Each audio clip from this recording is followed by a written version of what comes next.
राहुल गांधी जी को प्रधानमंत्री हम लोग बनाने का काम करेंगे। आपने बीजेपी की मेंबरशिप दे रखी है, आप बीजेपी के लिए काम कर रहे हो, मगर एक बात समझ लो, एक दिन ऐसा आएगा जब यहाँ पे बिहार में और दिल्ली में इंडिया गठबंधन की सरकार होगी, फिर हम आप तीनों को देखेंगे, कार्रवाई आपके खिलाफ करेंगे। प्रधानमंत्री के तौर पर राहुल गांधी को आप देख पाएंगे? हमें क्या आपत्ति है, इंडिया गठबंधन कहेगा तो कोई भी प्रधानमंत्री बन सकता है। जवाब दे नहीं पा रहे हैं, इसलिए पहले तो नेहरू जी की बात करेंगे, इंदिरा जी की बात करेंगे, एफिडेविट की बात करेंगे, शपथ की बात करेंगे। जो मुद्दे उठाए उनका जवाब दें ना।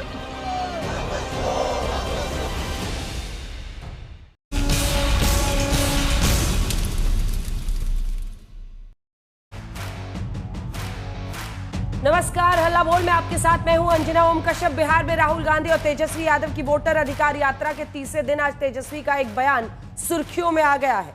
अगले कुछ हफ्तों में चुनाव बिहार में होने हैं, लेकिन तेजस्वी यादव राहुल गांधी को प्रधानमंत्री बताने लग गए हैं। सवाल यह है कि क्या बिहार में प्रधानमंत्री नरेंद्र मोदी के खिलाफ उनका ये कॉन्फिडेंस बोल रहा है या फिर ये महागठबंधन की रणनीति का हिस्सा है? वो कैसे? क्या ये गठबंधन पार्टनर्स के बीच ट्रेड ऑफ है, जहां राहुल गांधी को पीएम पद तो बदले में तेजस्वी की सीएम पद की दावेदारी हासिल करना है? वैसे जब अचानक वोट चोरी के तूफान के बीच राहुल गांधी की प्रधानमंत्री पद की दावेदारी का सवाल आया है, तो बड़ा सवाल यही खड़ा हो गया है कि विपक्ष के जो नेता वोट चोरी के मुद्दे पर राहुल का समर्थन कर रहे हैं, क्या वो भविष्य में राहुल गांधी के नेतृत्व पर रजामंदी जता सकेंगे? यह नहीं भूलना चाहिए कि 2024 के चुनाव के पहले इंडिया गठबंधन बना जरूर, लेकिन बंगाल, केरल, पंजाब में सीटों का बंटवारा नहीं हो सका था और सब एक दूसरे के आमने सामने इन राज्यों में लड़े थे। क्या तेजस्वी का राहुल गांधी को पीएम चेहरा बताना विपक्ष के अन्य नेताओं के गले उतरेगा? चुनाव बिहार में तो तेजस्वी पीएम क्यों चुनने लगे? यही है आज का हल्ला बोल का विषय। लेकिन इससे पहले कि हम चर्चा की शुरुआत करें, ये रिपोर्ट। इस बार बिहार में एनडीए को खाट फेंकेंगे और अगले बार जब भी लोकसभा चुनाव होगा तो राहुल गांधी जी को प्रधानमंत्री हम लोग बनाने का काम करेंगे।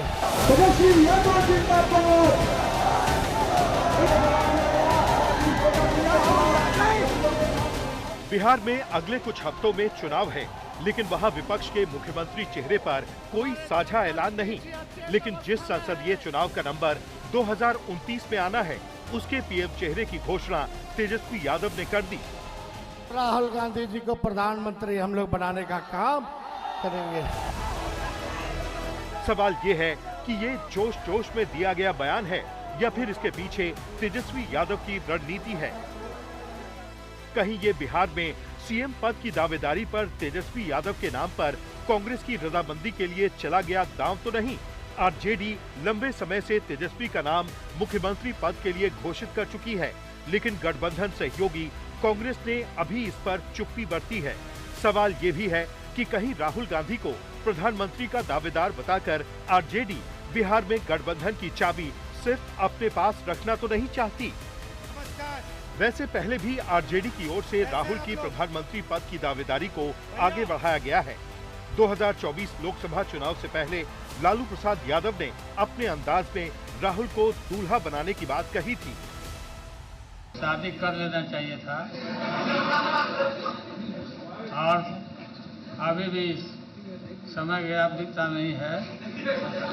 शादी करिए और हम लोग बाराती चले। आपकी मम्मी हमको कह दिया तो हो जाएगा। हालांकि प्रधानमंत्री नरेंद्र मोदी का सीधा विरोध करने वाला विपक्ष कभी एकजुट होकर राहुल गांधी के पीछे नहीं खड़ा दिखा है। ममता बनर्जी तो राहुल गांधी को मोदी की टीआरपी बताने जैसा बयान दे चुकी हैं। ये नेता राहुल गांधी मोदी जी के और वो राहुल गांधी मोदी अपने बड़ों पार्टी संबोधन में पूछे सबसे बड़ो टीआरपी सबसे बड़ो। विपक्ष में राहुल गांधी का सीधा नेतृत्व न स्वीकार करने वाले और भी नेता हैं।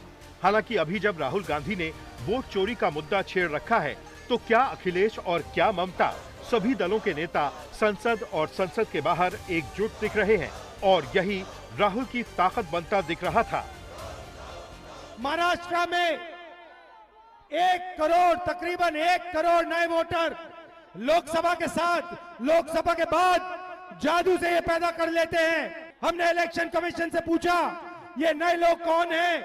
इलेक्शन कमीशन जवाब नहीं देता।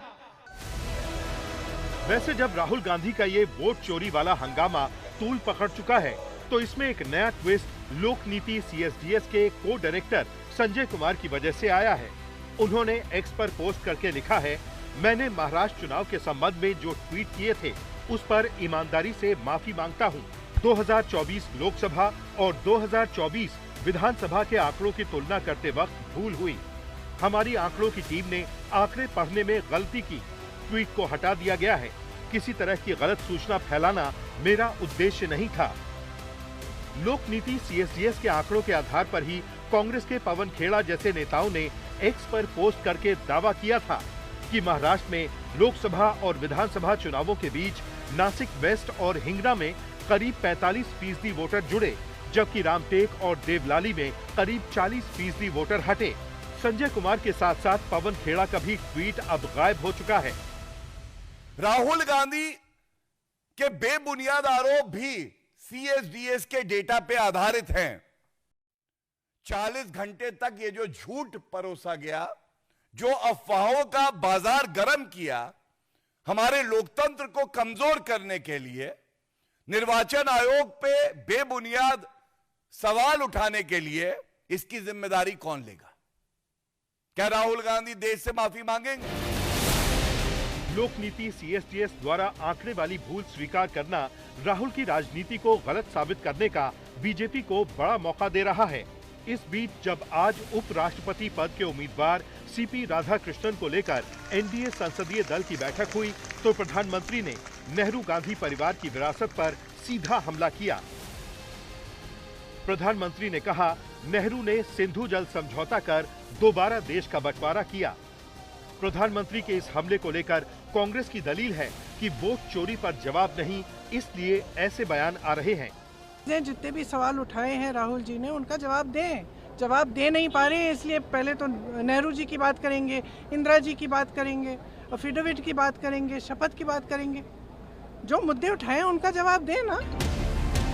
वोट चोरी से लेकर सिंधु जल समझौते तक आर पार की लड़ाई है, और इन्हीं सब के बीच तेजस्वी द्वारा राहुल की PM पद की दावेदारी पेश करने का गणित समझने की कोशिश हो रही है।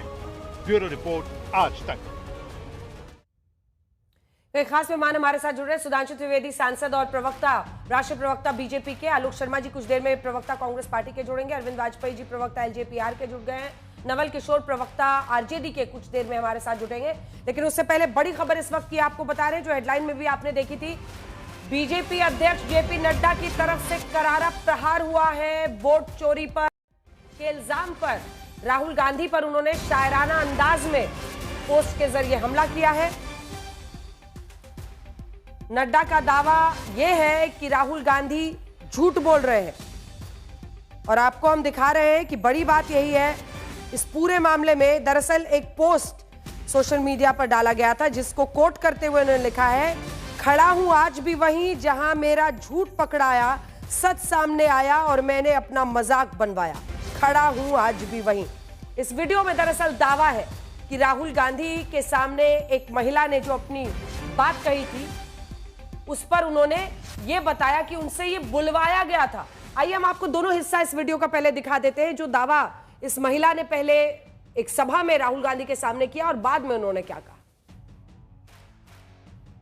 हमारा नाम है रंजू देवी, नौहट्टा प्रखंड से आया हूँ, चफला गांव से। पति के नाम है सुधीर राम। हमारे वोटर लिस्ट में हमारे घर के परिवार के 6 गो के नाम कट गया है। आप पहले थे उस पे? जी पहले थे। ये नया वाला जो बना लिस्ट उसमें नहीं आया है। हमारा वार्ड जो है और पंच है, अरे वार्ड और सचिव है, वो दोनों निकाल के लिस्ट लाए। उसमें हमको बोले आपको 6 आदमी के नाम नहीं है, चलिए वहाँ पर आ रहे हैं राहुल गांधी, तेजस्वी यादव, उनसे मिल लीजिए और अपना नाम जुड़वा लीजिए। तो हम लोग देहात के औरत हैं, गंवार लोग हैं, जो जैसा कहता है वही ना सुनेंगे। हम लोग गए वहाँ, तो वहाँ भी बोला उन लोग के बोलना राहुल गांधी से कि हम लोग के 6 आदमी के नाम नहीं है, पुराना लिस्ट में था, नया वाला में नहीं है। तो तो वही बात हम वहाँ जाकर बोले हैं। अभी आपको बीएलओ के द्वारा दिखाया गया लिस्ट नया वाला जो 1 अगस्त 2025 को प्रकाशन हुआ है, उसमें अपना नाम अपना पाया? हाँ, और अपने परिवार के सदस्यों का नाम पाया आपने? सबको नाम पाया। सुधांशु त्रिवेदी जी, अभी आलोक शर्मा जी के जुड़ने का इंतजार है, लेकिन आप समझ गए होंगे राहुल गांधी के सामने एक सभा में नवल किशोर जुड़ गए। इस राहुल गांधी जी के सामने इस सभा में इस महिला ने यह आरोप लगाया कि उनका नाम नहीं है, और उसके बाद में उन्होंने कहा कि मुझे ये बताया गया था कि वहां पर जाकर बोलिए, और जब बीएलओ ने लिस्ट दिखाया तो उसमें उनका नाम मंजूर है। तो कुल मिलाकर इसी पर बीजेपी के अध्यक्ष जेपी नड्डा ने यह करारा प्रहार राहुल गांधी पर किया है। लेकिन राहुल गांधी पर हमले की बात नहीं है, बात आगे की बढ़ रही है सुधांशु त्रिवेदी जी। और अब तो तेजस्वी यादव ये दम भर रहे हैं बिहार की धरती से कि वो प्रधानमंत्री बनाएंगे राहुल गांधी को।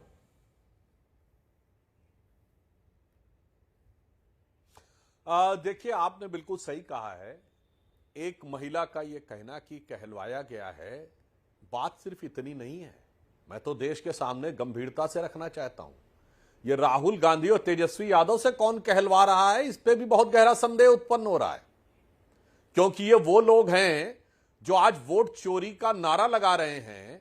मैं सामान्यतः इस ढंग की अभद्र भाषा का प्रयोग नहीं करना चाहता, पर मैं कहना चाहता हूं जो इतिहास में घोषित वोट के लुटेरे रहे हैं, जिनके दौर में बूथ लूटे गए हैं, जिनके दौर में मतपेटियां मतपत्र लूटे गए हैं, हिंसा हुई है, गोलियां चली हैं और कोर्ट के द्वारा सजायाफ्ता हुए हैं। श्रीमती इंदिरा गांधी जी को कोर्ट ने धांधली के आरोप में चुनावी धांधली का दोषी माना था।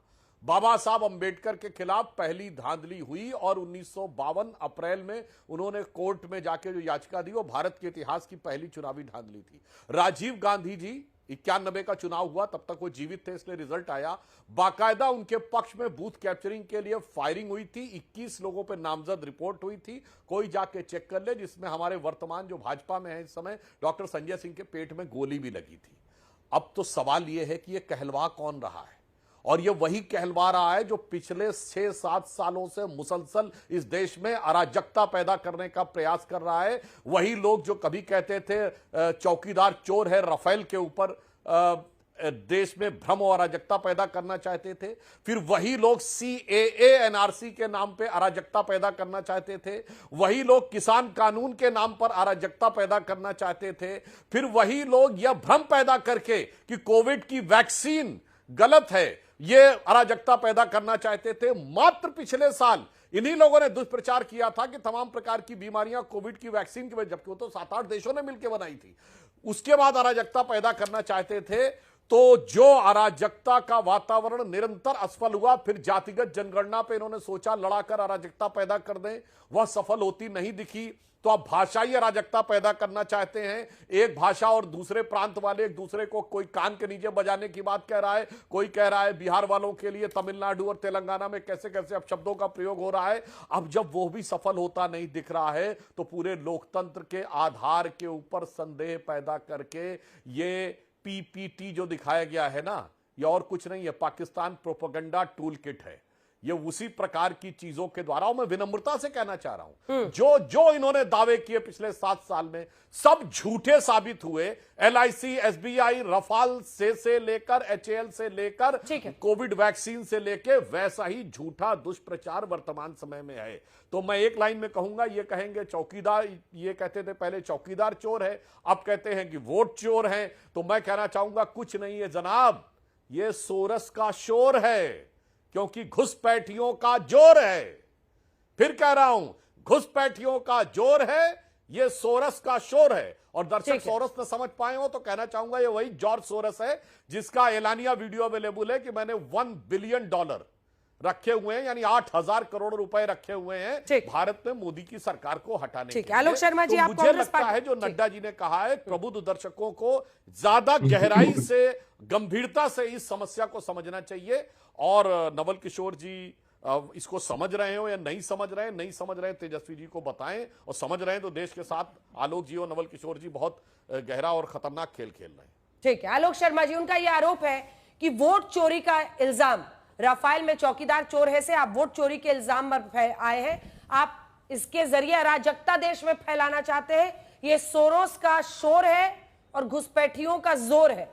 और इसी के साथ साथ एक सवाल यह भी है कि महाराष्ट्र के फैसले के बाद वहां पर जो 6 लाख एक्स्ट्रा वोटर्स की बात थी, उसमें भी मुंह की खानी पड़ी है। 4 जो विधानसभा सीटें हैं उसमें संजय कुमार जी ने भी अपना ट्वीट वापस लिया है, क्योंकि देखिए कितनी बड़ी खाई थी। पहला नंबर का जो ग्राफिक्स हम दिखा रहे हैं कि दावा था हिंगना सीट पर 43% वोटर बढ़ने का, वहां 6% सिर्फ बढ़े थे। ऐसे ही 47% बढ़ने का दावा था नासिक पश्चिम में, वहां 6% बढ़े थे। और वैसे ही दावा रामटेक में था 38% नीचे होने का, वहां 3.5% नीचे हुए थे। और दावा देवलाली की सीट पर भी गलत साबित हुआ है। तो क्या ये कुल मिलाकर देश में लोगों की आंखों में धूल झोंकने की प्रक्रिया है? देखिए, मुझे लगता है अराजकता कौन फैलाता है वो तो इनके एक सांसद हैं, उन्होंने ही बता दिया था, निशिकांत नाम है उनका, कि chief justice of India Bharat में जितनी भी अराजकता है उनको फैलाने के लिए जिम्मेदार है। उन्हीं का ऑन रिकॉर्ड वक्तव्य था। संदेह कौन फैला रहा है? तो संदेह मुझे लगता है कि अनुराग ठाकुर फैला रहे हैं। अनुराग ठाकुर ने तो हमसे भी ज्यादा, हमने तो केवल एक विधानसभा के आंकड़े दिए थे, उसमें उन्होंने तो 6 लोकसभा के आंकड़े तुरंत कहां से लाकर दे दिए नहीं पता। राफेल की जांच होती, और राफेल की जांच किसने नहीं करवाई वो पूरा देश जानता है, क्यों नहीं जांच हो पाई। और राफेल पर और तमाम चीजों पर क्लीन चिट देने वाले लोग कहां चले गए, वो जज साहब, वो भी पूरा देश जानता है। आज का विषय वो नहीं। हमारा था कि SIR के ऊपर क्या सुप्रीम कोर्ट जो कह रहा है कि 65 लाख लोगों के नाम आप उस पर वेबसाइट पर डालिए, क्या अराजकता का फैलाने का काम सुप्रीम कोर्ट भी कर रहा है? क्या संदेह सुप्रीम कोर्ट भी कर रहा है? जो इलेक्शन कमीशन भागता घूम रहा था कि 65 लाख लोगों के हम नाम नहीं बताएंगे, और सुप्रीम कोर्ट की जब लताड़ लगी तो उन्होंने सब कुछ बता दिया। वो जो 000 के नाम के एड्रेस के जो एंट्री हुई है वो भी क्या कांग्रेस नहीं की है? फादर का नाम ABCD और LJF किया है, वो भी कांग्रेस नहीं किया है क्या?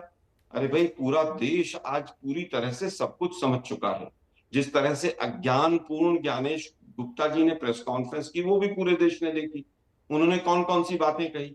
हमने प्रोसेस और टाइमिंग के ऊपर सवाल उठाए, वो पता नहीं कौन सी शायरी करके चले गए। अरे भाई, 2023 में कोई केस नहीं होगा इलेक्शन कमीशन वालों के ऊपर, ये कानून हम तो नहीं लाए थे। 2025 में वीडियो रिकॉर्डिंग नहीं देंगे, ये तो हम नहीं लाए थे। ये इतना अज्ञानतापूर्ण तर्क हमने तो नहीं दिया। आलोक जी, आलोक जी, शायद उनका फीड फ्रीज हो गया है, वरना शर्मा जी से मुझे पूछना था कि आजकल ज्ञानेश जी गुप्ता जी हैं, ये बात पर बड़ा जोर कांग्रेस पार्टी का आ गया है। मैं पूछूंगी उनसे सेकंड राउंड में। नवल किशोर जी, आपके पास आते हैं। अब इसमें कोई साजिश मत खोजिएगा आप लोग, आप भी देख रहे हैं वो ऑन एयर फ्रीज कर गए, जैसे फिर से कनेक्ट होते हैं आपके पास आते हैं। हम अब आपको कुछ सीट्स दिखाना चाहते हैं। राहुल तेजस्वी की वोटर अधिकार यात्रा जो 17 अगस्त से 1 सितंबर में चल रही है, नवल जी, 16 दिन की यात्रा है, 25 जिले क्रॉस कर रहे हैं, विधानसभा सीट 50 है और लगभग 1300 किलोमीटर प्लस ये यात्रा है, जिसमें पिछली बार अगर हम देखें तो पिछली बार के नतीजों में 12 आपने जीते थे, 7 कांग्रेस ने, 2 लेफ्ट ने, 21 महागठबंधन ने और 29 NDA ने जीती थी। अब बिहार में अगर हम पूरा जो रिजल्ट है उसको देखें, अमित मालवीय जी ने यह भी ट्वीट किया था कि ये देखिए जो मुस्लिम बहुल इलाके हैं ना, जिसमें 44% मुस्लिम मतदाता है, कटिहार में, अररिया में 43%, 38% पूर्णिया में, दरभंगा में 22%, पश्चिमी चंपारण में 22%, सीतामढ़ी में 22%, 19% पूर्वी चंपारण में, हालांकि बाकी मधुबनी, सुपौल, सिवान, भागलपुर सब जगह 18% है, और 13 जिले ऐसे हैं जिसमें 17% जो कि एवरेज है बिहार का, उससे भी कम मुस्लिम मतदाता है। तो हम दोनों आंकड़े दिखा रहे हैं। 12 जिले हैं जिसमें 17% से ऊपर है जहां आप लोग जा रहे हैं, लेकिन बात इससे भी आगे है। सीएम पद चुनना है अभी बिहार की जनता को, और राहुल गांधी जी को आप लोग पीएम बना रहे हैं, तेजस्वी जी वहां पर कह रहे हैं। क्या वजह है? क्या कांग्रेस पार्टी खुलकर सीएम पद का उनके लिए ऐलान नहीं कर रही है, इसीलिए ये बात आगे की जा रही है क्या? नहीं, ये इस सवाल का जवाब तो एक एक व्यक्ति को बिहार में पता है कि महागठबंधन का नेता कौन है, कोऑर्डिनेशन कमेटी का नेता कौन है, नेता प्रतिपक्ष कौन है, और बिहार का डिप्टी चीफ मिनिस्टर कौन रहा है उसी गठबंधन में। न कोई नई गठबंधन है, न कोई नई परिस्थिति है, तो ये सवाल तो जायज बनता नहीं है। सवाल ये जरूर विपक्षी से या पक्ष में जो लोग हैं उनसे पूछना चाहिए कि उनका क्या होगा, जबकि उनके बड़े नेता कहते हैं कि चुनाव के बाद डिसाइड करें कि हम क्या करेंगे। समस्या ये नहीं है अंजना जी, हम तो पूरे बिहार की लड़ाई लड़ रहे हैं, बिहार की जनता की लड़ाई लड़ रहे हैं। जिस SIR के उसमें पूरा बिहार को परेशान किया गया। जो सवाल हम उठा कर लाए थे उसको सुप्रीम कोर्ट ने माना, और जो सवाल हम जो बात या जो मांग हम रख रहे थे माननीय चुनाव आयोग से, वो चुनाव आयोग हमारे कहने पे तो नहीं मांगे, जबकि हम सिंगल लार्जेस्ट पार्टी हैं। हमको उन्होंने बहुत कोशिश करके पिछले बार 10 सीट पे हराया भी, ये भी पूरा बिहार और पूरा देश जानता है। जहां तक सुधांशु जी का सवाल है, उनकी पार्टी तो दंगा से शुरू होती है और दंगा से ही अंत होती है, यहाँ तक कि वो अपने बात में भी पाकिस्तान लाए बिना नहीं रह पाते हैं। एक भारतीय जनता पार्टी का जो पोस्टर बॉय है, बिना हिंदू मुसलमान और पाकिस्तान का कोई बात ही नहीं खत्म होता है। यहाँ पर तो हम मुद्दे की बात 2020 में भी किए थे, अभी भी कर रहे हैं, और जो घोषणाएं कर रहे हैं आप देख सकती हैं कि जो घोषणाएं माननीय तेजस्वी यादव ने किया है, उन सारी घोषणाओं को कहीं ना कहीं थोड़ा कम करके अभी की सरकार मान रही है। तो मुद्दे की बात तो हम कर रहे हैं। और जहां तक चुनाव आयोग लगातार तानाशाही और अहंकारी के तरह व्यवहार किया है, और उन रजिस्टर्ड पार्टी से जो कि उनके सामने जायज सवाल पूछ रहे थे कि भाई आप 11 दस्तावेज के अलावा 3 को क्यों नहीं इंक्लूड कर रहे हैं, जिसको कि सुप्रीम कोर्ट ने बार सलाह देने के बाद उनको निर्देश देना पड़ा। जो सवाल हम पूछ रहे थे, मांग कर रहे थे कि आप जब तक 35 लाख का ब्रेकअप नहीं दीजिएगा हम कैसे पता करेंगे, ये सारी बातों को हमने जनता के सामने उठाया। अब जब आप SIR पे चर्चा संसद में नहीं होने देंगे, जब चुनाव आयोग सुनेगा नहीं, चुनाव आयोग के बदले में भारतीय जनता पार्टी जवाब देगी, तो तेजस्वी जी के सामने या राहुल जी के सामने विकल्प क्या बचता है? जनता तो संसद से सड़क तक, तो ये लोकतंत्र की एकदम स्थापित परंपरा है, उसमें हम कहाँ गलत है? आप बताइए कोई गलत बात तो। गलत तो ये 4 सीटें हम दिखा रहे हैं नवल जी, जो महाराष्ट्र की 4 सीटें हैं जिस पर सबको अपना अपना पोस्ट डिलीट करना पड़ा, ये तो दिखा रहे हैं, ये तो सामने है। कोर्ट ने भी कल महाराष्ट्र के मुद्दे पर कहा ना कि ये 6 लाख लोगों ने अतिरिक्त वोट कर दिया, फर्जी वोटर्स ने 6 बजे के बाद, ये एक अनसोलिसिटेड पेपर के एक आर्टिकल पर आप नहीं कर सकते और उस मामले को रद्द कर दिया। ये तो गलत साबित हुआ। अब इस तरह से एक एक करके अगर मामले सामने आएंगे तो देखिए ये बहुत है, आप भी 5 केसेस देंगे, ये महिला वाला मामला है जो अभी हमने शुरू में दिखाया, वो भी 5 केसेस देंगे, आप भी 5 केसेस देंगे। इस पर निर्णायक रूप से तो फैसला SIR के जरिए ही होगा ना, लेकिन आप इस पर भी जवाब दीजिए, एक छोटा सा जवाब इस पर तो दीजिए कि अभी तो वहां CM चुनना है, और तेजस्वी जी अगर वहां पर PM पद की राहुल गांधी जी की दावेदारी ठोक रहे हैं तो क्या सोच है इसके पीछे? देखिए, इसमें हमें लगता है कि बहुत ज्यादा कुछ कहने की जरूरत नहीं है। भारतीय संसद के नेता प्रतिपक्ष जिन्होंने भारतीय जनता पार्टी की नींद हराम कर दी है, जाहिर है कि वही जनता में वही प्रधानमंत्री हैं, तभी तो इतनी भीड़ आ रही है, इतने लोग सुनने आ रहे हैं। जो बात कह रहे हैं उसको लोग खारिज नहीं कर पा रहे हैं, तो उनके माता के पास जाते हैं, उनके पिता के पास जाते हैं, उनके दादी के पास जाते हैं, उनके नाना के पास जाते हैं। भारतीय जनता पार्टी तो इस काम के लिए जानी जाती है। जो तेजस्वी जी ने काम किए हैं 17 महीने में, जो लगातार 2015 से काम किए हैं, वो बिहार के जनमानस में स्थापित नेता है। यह बात आप भी कह सकते हैं, क्योंकि जिस तरह से लोगों ने उनको प्यार दिया है, समर्थन दिया है, सिंगल लार्जेस्ट पार्टी 2020 में रहे और 2025 में मुख्यमंत्री बनना उनका तय है। यही सबसे बड़ी समस्या है। ठीक है, आपके दोनों सवाल मैं उनसे पूछूंगी, दोनों सवाल पूछूंगी मैं सुधांशु जी से। एक वो कह रहे हैं कि जो तेजस्वी जी के प्रोग्राम से उसको कॉपी पेस्ट करके आप लोग दिखा रहे हैं, दूसरा वो कह रहे हैं कि राहुल गांधी जी के दादा दादी नाना नानी सब लोग, नाना नानी और ये सब आपकी नींद उड़ाए हुए हैं आपके नेताओं की, इसीलिए आप लोग नेहरू जी पर जा रहे हैं। लेकिन उससे पहले अरविंद वाजपेयी जी, जो नवल किशोर जी बोल रहे हैं या तेजस्वी जी बोल रहे हैं, उसमें समर्थन भी तो चाहिए। हमने देखा था ममता बनर्जी पिछली बार क्या कह रही थी, कहती मोदी की TRP ही राहुल गांधी है। अब ये बातें हमने अपनी रिपोर्ट में दिखाई है। तो कई ऐसे नेता इंडिया गठबंधन के ही है ना जो खुलकर राहुल गांधी जी का साथ देने को तैयार नहीं होते PM पद के लिए। देखिए, जहां तक PM पद का सवाल है, कोई वैकेंसी है ही नहीं, किस बात की बहस कर रहे हैं? 2029 की बात होगी तब PM की बात होगी, अभी कोई वैकेंसी नहीं है। और जहां तक SIR या इलेक्शन कमीशन की बात है ना, देखिए लोग पार्टियां लड़ती हैं आपस में चुनाव में। अगर कांग्रेस लड़ेगी BJP से, LJP से, JDU से, RJD से, ये लड़ा जाएगा आपस में। इलेक्शन कमीशन से क्यों लड़ रहे हो?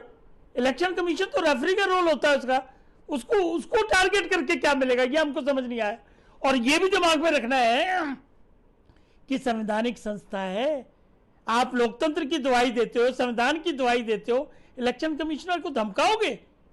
ब्यूरोक्रेट है वो, उनको धमकाओगे आप? मतलब ये कहां के लोकतंत्र की बात है? लोकतंत्र की मर्यादाओं को तार तार कर रहे हैं आप। पूरे विश्व में जिसका रिकॉर्ड है 1950 से लगातार चुनाव कराने का, सबसे बड़ी संस्था है, सबसे ज्यादा मतदाता 98 करोड़ 99 करोड़ मतदाता हैं, 10 लाख 12 लाख बूथ होते हैं, सबको मैनेज करके बड़े हिसाब से चुनाव करती है। अगर चुनाव में कोई धांधली हुई है तो उसके लिए इलेक्शन पिटीशन डाली जाती है, माफ करना 45 दिन के अंदर। यह क्या होता है, जब बूथ कैप्चरिंग हुआ करती थी वो दौर हमने देखा है, हम लोग भाग के आते थे, फैक्स में मैसेज आया कि फला नंबर बूथ लुट गया, फला नंबर बूथ लुट गया, गए इलेक्शन कमीशन, वहां से काउंटर मांड कराया करते थे।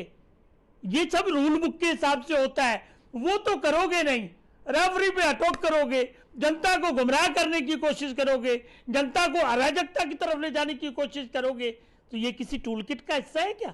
आप गिन लीजिए ना, रॉफेल से शुरू हो जाए, रॉफेल है, पेगासस है, हिंडनबर्ग है, 370, उसके बाद CAA, क्या क्या नहीं है, और अब SRI है। मतलब क्या चाह रहे हैं आप? अरे चुनाव लड़के जीत के आओ ना, कौन मना कर रहा है? अगर किसी बूथ में गड़बड़ हुई है तो लगाइए ना काउंटरमांड की एप्लीकेशन उस वक्त, उसके बाद भी अगर गड़बड़ हुई है लगाइए ना इलेक्शन पिटीशन। हाई कोर्ट में 45 दिन का साइमा होता है, कुछ नहीं करेंगे, सिर्फ गुमराह करेंगे। कितनी पिटीशन फाइल की? सुधांशु जी और आलोक जी, दोनों को दिखा दीजिए। सुधांशु जी, एक बार आलोक जी की बात पूरी हो जाए, क्योंकि उनकी बात पूरी नहीं हुई थी, बीच में ही कट गया था, उसके बाद सुधांशु जी जवाब देंगे। आपकी बात का भी नवल जी ले रही हूँ। दो बातें, एक तो जो ये कह रहे हैं, वो कह रहे हैं ये टूल किट है आपका, आप भ्रम पैदा करना चाहते हैं, एक के बाद एक आंकड़े गलत साबित हो रहे हैं। वो महिला है, वो सामने आकर कह रही है कि मुझसे कहा गया था कि जाके सामने में बोलो कि नाम नहीं है, फिर BLO ने दिखा दिया कि आपका नाम तो आगे है।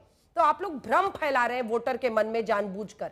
और दूसरा कि आजकल ज्ञानेश जी गुप्ता जी हैं, इस बात पर शर्मा जी आपका बड़ा जोर है, गुप्ता जी हैं इसलिए कर रहे हैं क्या ये सब? नहीं, मुझे लगता है कि किसी का नाम अगर पूरा है तो देश को जानना चाहिए, उसमें कोई दिक्कत नहीं है, उसमें क्या समस्या है? आप भी अंजना ओम कश्यप है, मैं आलोक शर्मा, उसमें क्या दिक्कत है? वापस आता हूं, देखिए हम चाहते हैं कि कुत्तों का प्रमाण पत्र ना बने, उनका निवास का प्रमाण पत्र, और ट्रंप का वोट बिहार में ना बने। हमारा केवल इतना कहना है, हमारा केवल इतना कहना है कि जब फॉर्म भरे गए थे उसके आंकड़े सही थे, देश की जनता को पता चले। 2 फॉर्म देने थे, क्या 2 फॉर्म दिए गए? और क्या मौसमी सिंह ने जो तमाम रिपोर्ट आज तक पर दिखाई है, क्या वो भी सब हमारे कहने से दिखाई है? क्या जिस तरह से मरे हुए लोग जो मृत घोषित कर दिए गए, वो लोग राहुल गांधी जी के साथ आकर चाय पी रहे हैं, क्या वो भी अभी मृत अभी जिंदा हुए हैं? क्या फॉर्म 6 का दुरुपयोग नहीं हुआ है? क्या 65 लाख जो वोट काटे गए थे उसको सुप्रीम कोर्ट में डिनाई किया था कि नहीं, कि हम लिस्ट नहीं बताएंगे? क्या 20 साल से मृतकों के नाम नहीं काटे गए, ये भी कांग्रेस ने किया है क्या बिहार के अंदर? जैसा कि ज्ञानेश गुप्ता जी ने बताया कि 22 लाख जो वोट है वो 20 साल में जिनकी डेथ हुई है उनके नाम हमने काटे हैं अभी। तो भाई क्या 20 साल से आप लोग क्या पकौड़े तल रहा था इलेक्शन कमीशन? देखिए, वोट चोर कहना तो गलत है और वोट चोरी करना सही है, वोट की डकैती डालना सही है, ये बड़ी अजब बात है। मुझे लगता है कि जिन लोगों ने गड़बड़ी की है वो लोग घबराए हुए हैं। हम तो अभी भी पूछ रहे हैं कि बिना फोटो के लिस्ट क्यों अपलोड कर रहे हैं आप, किसके इशारे पर कर रहे हैं? क्या इलेक्शन कमीशन का सर्वर बीजेपी के हाथ में तो नहीं है? क्या बीजेपी के लोग ही इलेक्शन कमीशन के सर्वर तो नहीं चला रहे? बार बार संवैधानिक संस्था है, संवैधानिक संस्था है। अरे भाई, अभी संवैधानिक संस्था का भंडाफोड़ किसने किया? इलेक्शन कमीशन का सुप्रीम कोर्ट में भंडाफोड़ हुआ। एक पंचायत के चुनाव में गड़बड़ जो सरकार करवा सकती है या इलेक्शन कमीशन के नीचे हो सकता है, 5 EVM खुली और नतीजा बदल गया 2 साल के बाद। इसलिए इलेक्शन कमीशन क्योंकि संवैधानिक संस्था, उस पर सवाल मत उठाइए। आपसे सवाल करें तो आप धमकी देंगे कि 1 हफ्ते का समय दीजिए। क्या LOP संवैधानिक पद नहीं है? अरे भाई, जिस तरह से आप वोट काट रहे हैं, जिस तरह से आप आंकड़े देने से छुपा रहे हैं, जिस तरह से सरकार इलेक्शन कमीशन के अधिकारियों को बचाने के लिए तमाम कानूनों में बदलाव कर रही है, उससे तमाम सवाल खड़े होते हैं। अगर मान लीजिए महिला ने आकर अपना वक्तव्य बदल दिया तो इसका मतलब ये नहीं है कि इलेक्शन कमीशन पाक साफ हो गया है। और राहुल जी के क्यों बात पर आप लोग पहुंचते हैं? नेहरू जी पर वो जो सिंधु जल संधि को लेकर भी उनका सवाल था, और प्रियंका जी ने भी उस पर यही कहा कि SIR पर जवाब नहीं है, तो वहां पहुंच रहे हैं आप लोग।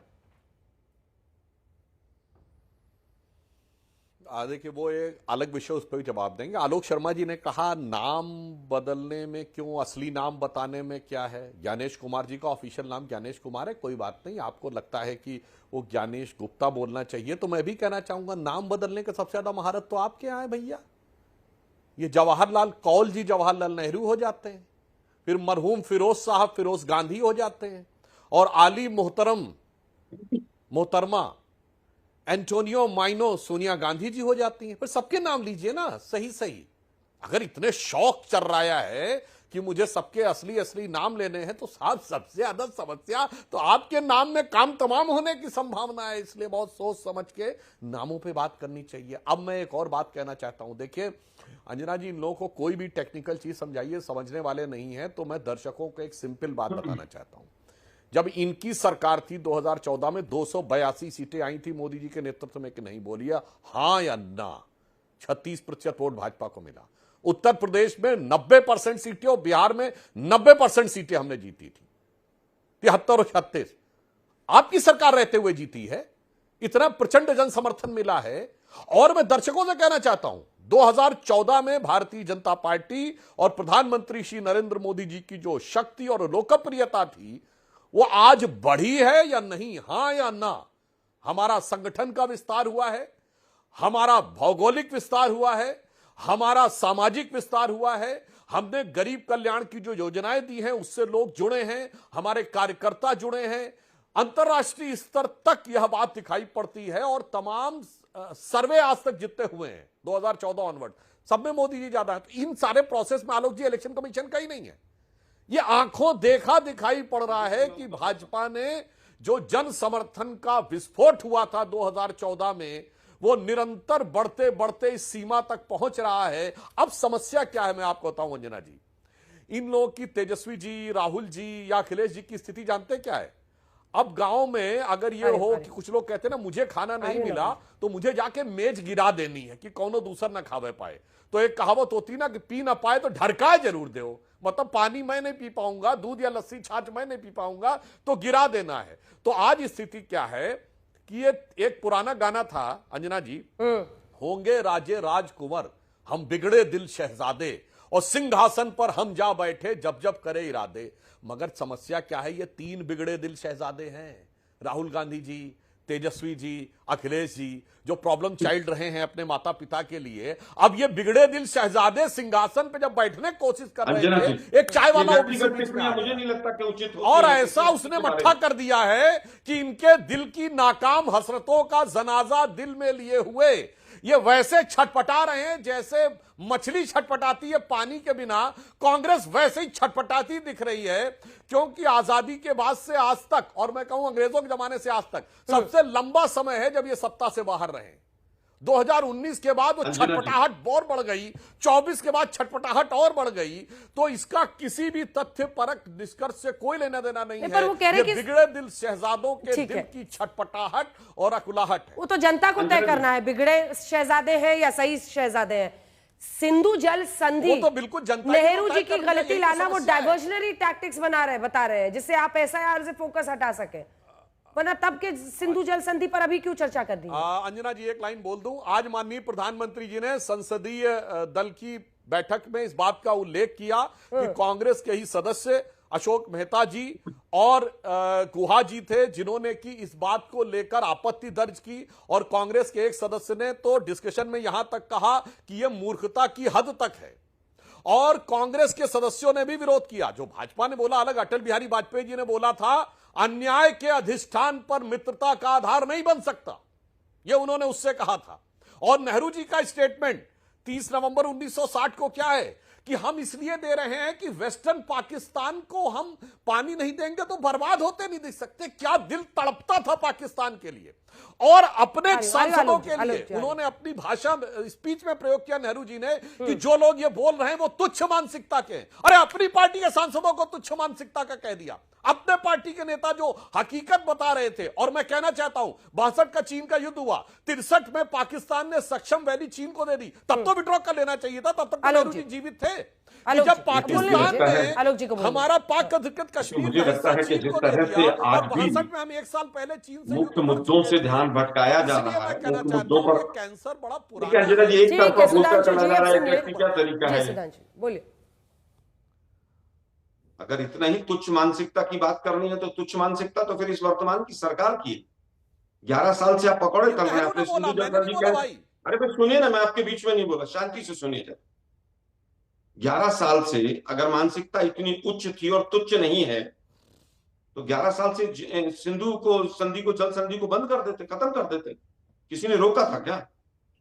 6 साल पंडित अटल बिहारी वाजपेयी जी रह गए और 11 साल से अभी मोदी जी रह गए, अब खत्म कर देते उसको। अब तो बार बार कह रहे हैं कि पानी रोक देंगे, पानी रोक देंगे। 2017 में भी सुना था पंजाब के चुनाव में, कितना पानी रोक दिया आपने। रोज झूठ बोलते आते हैं टीवी पर बैठकर, लोगों को गुमराह करते हैं। हमारे सीधे सवाल इलेक्शन कमीशन से, छटपटाहट बीजेपी में, क्योंकि चोरी की सरकार चला रहे हैं। इलेक्शन कमीशन हमें डाटा नहीं देता है, उत्तर देने बीजेपी आ जाती है। हमें बनारस का डाटा दे दीजिए आप, फोटो के साथ रीडेबल, आप बता देंगे हम कि बनारस में मोदी जी हारे हैं, जीते। माताओं बहनों की निजता 45 दिन तक तो सही रहती है, उसके बाद माता जी की जो है निजता जो है वो 45 से 46वें दिन जाती प्रॉब्लम हो जाती। ये डबल इंजन की सरकार का राज है कि राज्य में भी हमें सरकार दे दो, केंद्र में हमारी है ही, इलेक्शन कमीशन हमारी मुट्ठी में है, हम बटोगे तो कटोगे का नारा देंगे और वोट जो है इलेक्शन कमीशन हमें चोरी करके दिलाई देगा। काम हम करेंगे नहीं। अरे भाई, सपा ने भी 18,000 वोटों के लिए जो एफिडेविट दिया था उसके ऊपर क्या जवाब है? वो अज्ञानी ज्ञानेश कुमार ने कोई जवाब नहीं दिया। 70 लाख वोट कैसे बढ़ गए, इसका उत्तर तो हमें नहीं मिला।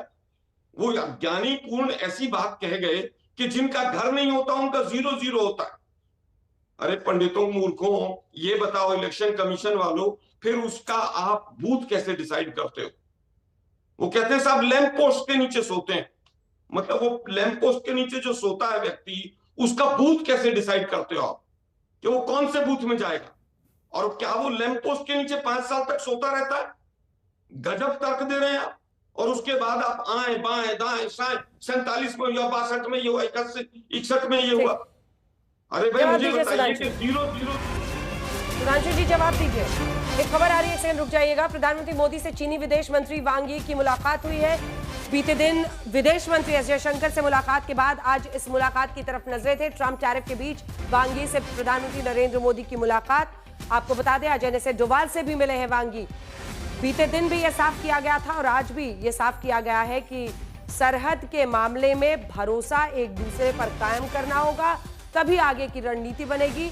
और उसके बाद आज प्रधानमंत्री नरेंद्र मोदी से ये उनकी मुलाकात है। आपको बता दें कि ट्रंप के लगातार 2 बार 25% टैरिफ और कुल 50% टैरिफ लगाए जाने के बाद भारत अपनी विदेश नीति पर ऐसा प्रतीत होता है कि नए सिरे से उसमें रिश्तों को आसपास जो पड़ोसी मुल्क है उनसे गढ़ रहा है, जिसमें चीन के साथ ये चर्चा हो रही है। एस जयशंकर भी विदेश मंत्री की बातचीत और उसके बाद से फिर ये वांग यी चीनी विदेश मंत्री का भारत आना और यहां पर उनकी न सिर्फ बातचीत बल्कि ये मुलाकात एस जयशंकर के बाद प्रधानमंत्री मोदी से।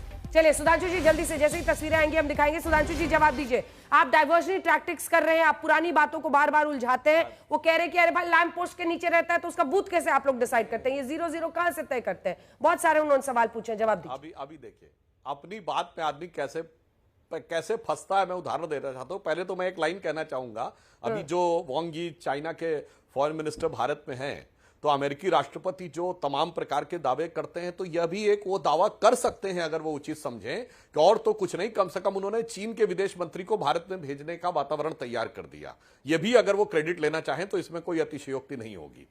अब मैं बताना चाहता हूं, आलोक जी ने कहा आए बाएं साएं बोलते हैं। आलोक जी, आज तो भारत में लगभग अधिकांश लोगों के पास अपने मकान हैं। ये बताइए, आपने तो बहुत साल शासन किया है, जब इतने लोग बेघरबार होते थे। ठीक है, उनको पूरा करने दीजिए, मैं ये पूछूंगी। आप कैसे वोट तय करते थे? ठीक है आलोक जी, मैं ये पूछूंगी, इसका जवाब लेंगे आज। 0-0 से बूथ कैसे तय होता है? आपकी बात कैसे पकड़ रहा हूं? इसके बाद आ रही हूं। अब मैं एक बता रहा हूं ना, हाँ मैं कह रहा हूं, ये बताइए आपके जमाने में जो बेघरबार लोग थे, जो आपकी सरकार ऑफिशियली कहती थी इतने लोगों का घर नहीं है, उनका वोट कैसे तय होता था? बताइए। उनका फादर्स नेम भी ट्राइबल एरियाज में जो लोग वन में रहते थे उनका वोट कैसे तय होता था? अरे यार, झूठ बोलने की कोई इंतहा होती है कि आकर कुछ भी अंतशट बोल के केवल वातावरण के। वरना मैं आज चैलेंज करके पूछता हूं, आपके जमाने में जब भारी संख्या में लोग बेघरबार थे, उनका वोट कैसे तय होता था? मगर अंजना जी, वो इसलिए इनको चिंता करने की बात नहीं है कि उनको बेचारों को तो वोट डालने को मिलता ही नहीं था। वो बूथ कैप्चर होते थे, मतपेटियां लेके लोग जंगल में जाते थे, ठका ठक। और आज मैं कहता हूं दर्शकों से, कोई जाके चेक कर ले, 1985 का यूपी विधानसभा चुनाव में बच्चा था, मुझे याद है, पूरे उत्तर प्रदेश में पोलिंग हुई 40 से 42%। अमेठी विधानसभा में 97%, अमेठी विधानसभा में 97% पोलिंग हुई और किसी ने इसको शक की निगाह से नहीं देखा। और कई बूथों पे तो ये अखबार में आया था कि 100% से ज्यादा वहां पे वो वोट निकल आए, क्योंकि जब ले जाके मत पेटियां लूटी जाती थी तो सब लोग जब ठका ठक वोट बंद होने के बाद 6 बजे के बाद 5 मिनट में करते थे, कई बार ध्यान नहीं रहा कि ज्यादा डाल दिए हैं, जितने यहां मतदाता थे उससे ज्यादा। इसीलिए मैं फिर कह रहा हूं, anybody can go and check कि 85 में क्या हुआ था। इसलिए मैं कहना चाहता हूं, जब आप बोले तो जिसे कहते हैं ना फुट इन माउथ न कर लें कि आप किस जमाने जिस तरीके से उस समय निर्धारित किया जाता था बूथ, उसी तरीके से आज निर्धारित किया जा रहा है। आलोक शर्मा जी, छोटा सा जवाब, मुझे नवल जी के पास जाना है। सीधा सवाल था कि जो लैंप पोस्ट के नीचे सो रहा है उस लैंप पोस्ट का कोई नंबर है क्या? अगर आज वो इस लैंप पोस्ट के नीचे सो रहा है, कल उसके नीचे सो रहा है, तो आप बूथ कैसे डिसाइड करते हो? उसका उत्तर ना ज्ञानी ज्ञानेश कुमार ने दिया ना बीजेपी के पास। मेरा दूसरा सवाल सीधा सीधा है, फादर्स नेम भी ABCDEF होता है क्या? क्या मतलब फादर का नाम भी जो है ABCD और EFGH बताना पड़ता है क्या? सुधांशु जी, सीधा सवाल है, इसका उत्तर दो ना, ये कैसे हो रहा है, क्यों हो रहा है? हाँ बिल्कुल आपने कहा है,